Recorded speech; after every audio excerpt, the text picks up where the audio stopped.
Então vamos continuando, né? Quando eu estava gravando a primeira vez, eu não me atentei para memória do celular. E aí eu terminei o estudo e vi que ficou faltando a reflexão final, que cortou um pouquinho ele. Então a gente vai fazer esse restinho, né? Nós estávamos falando acerca da questão da modificação do significado das águas.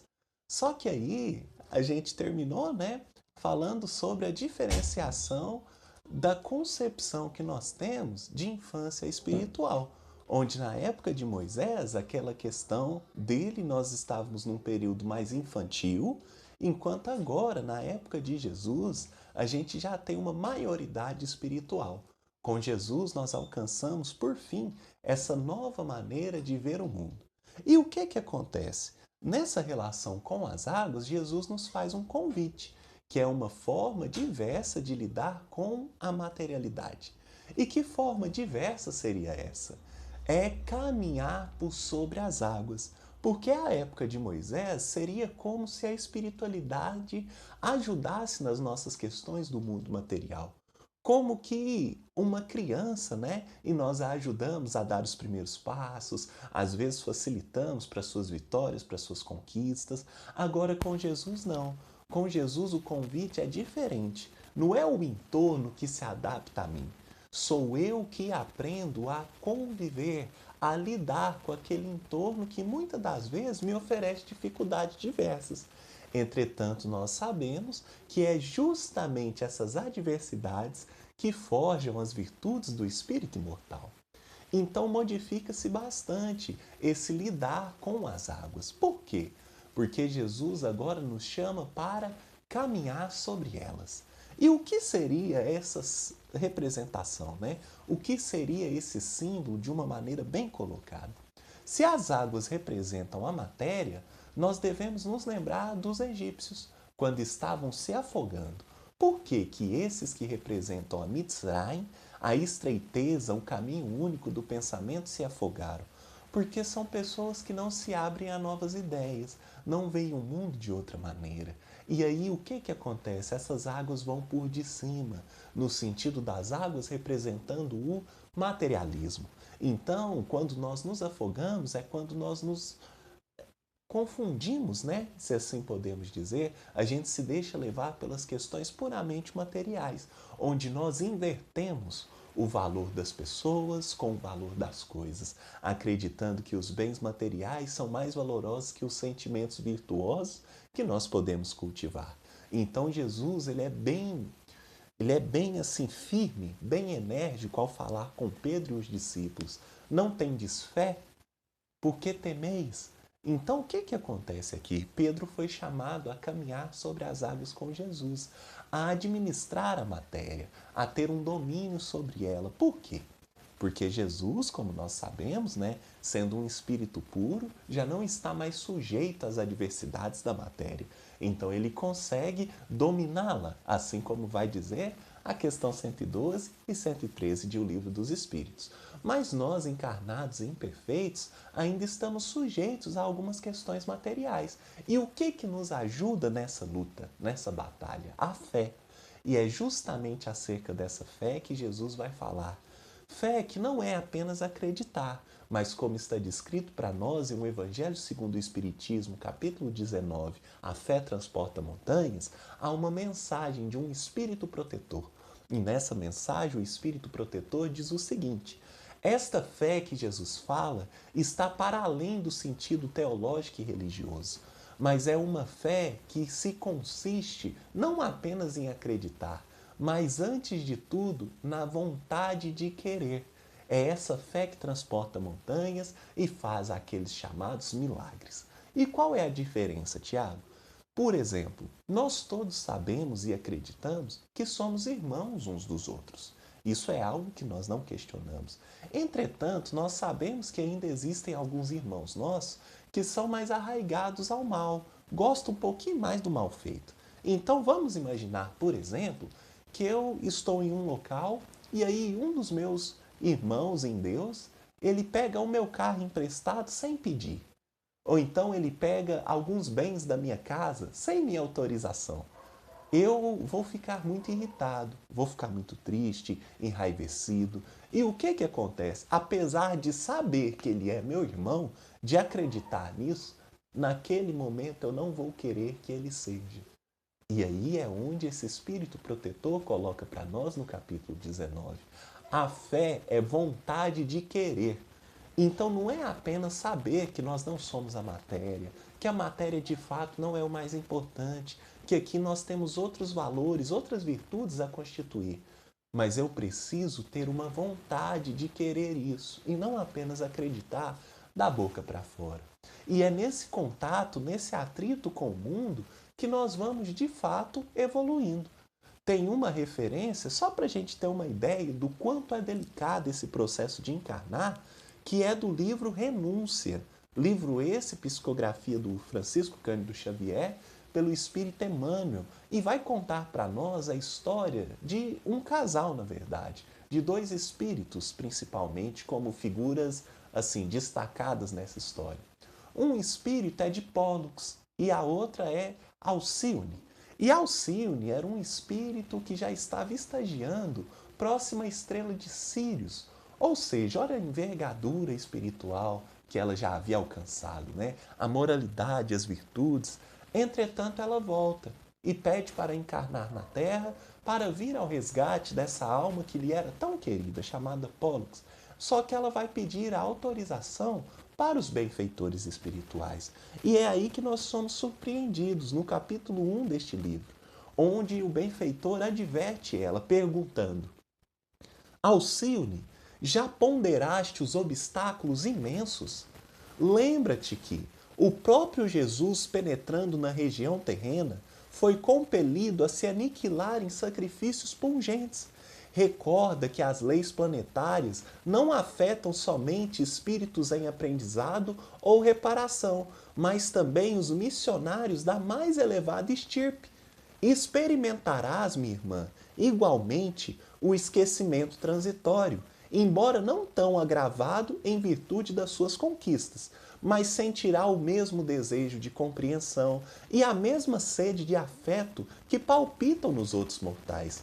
Para esclarecimento desses problemas, minha querida, o Mestre deixou à comunidade dos discípulos profundos ensinamentos no Evangelho. O mundo representado pelos maus sacerdotes, os falsos doutores, buscou tentar o próprio Jesus. Você sente-se bastante forte para assumir tão grave compromisso? Então, olha só que coisa delicada, né? Mas Alcione, um espírito aqui que já havia conquistado alguns valores espirituais, diferente da comodidade, né, das pessoas que aqui estão estagiando, mas ainda assim há esse alerta do benfeitor espiritual. Você se sente preparado? Porque quando nós encarnamos, nós nos confundimos. Quando nós adentramos neste fluido, a gente fica um pouco confuso e nós não nos vamos surpreender, né, ao analisar a quantidade de espíritos que vêm com uma tarefa, uma missão e acabam por falir. É apenas ler o livro A Caminho da Luz que já está narrado para nós o quanto é dificultoso esse processo de estadia na matéria. Então aqui Alcione recebe algumas orientações. Por quê?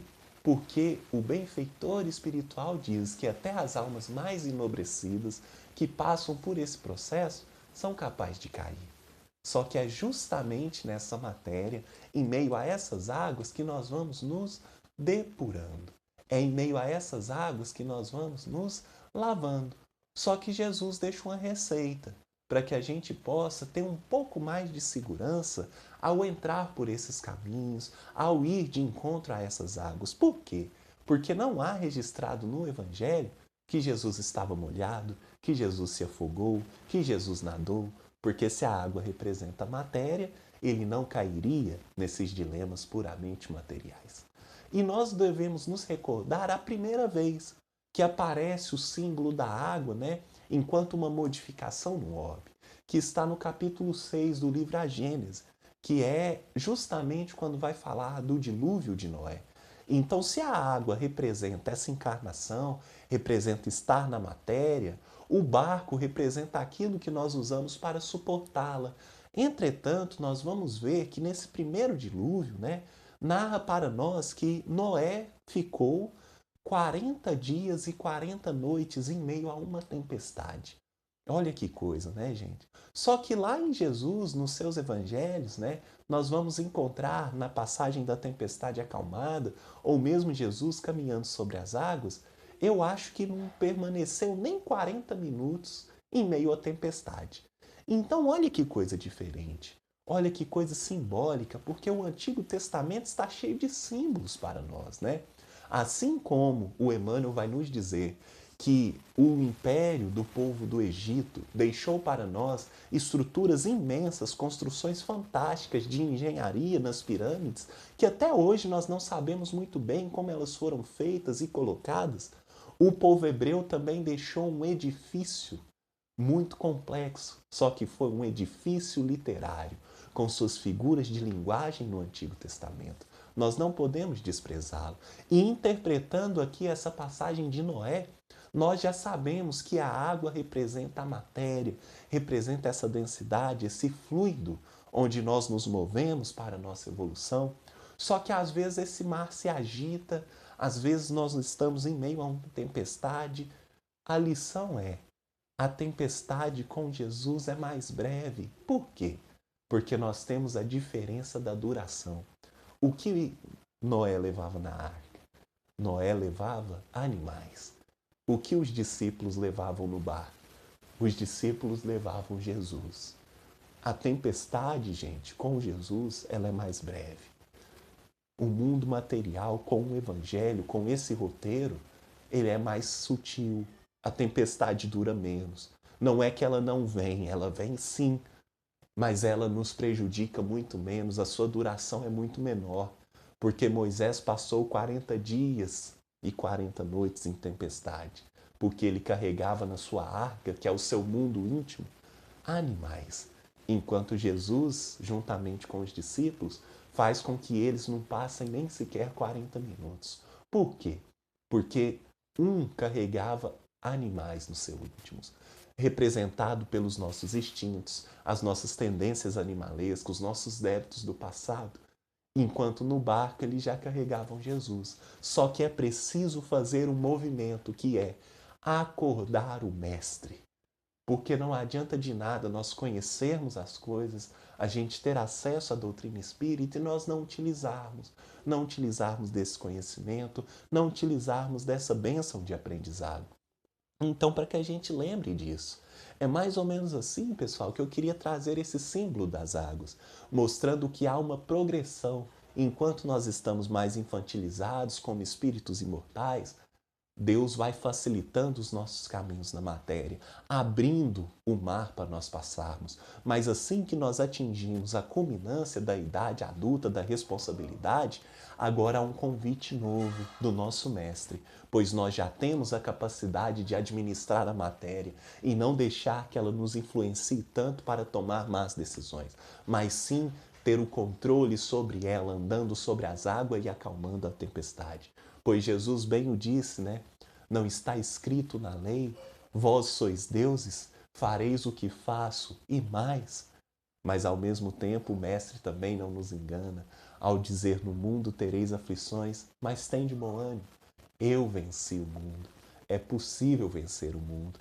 Essas coisas eu vos tenho dito para que tenhais paz. Mas eu não vou lá dou como o mundo a dá.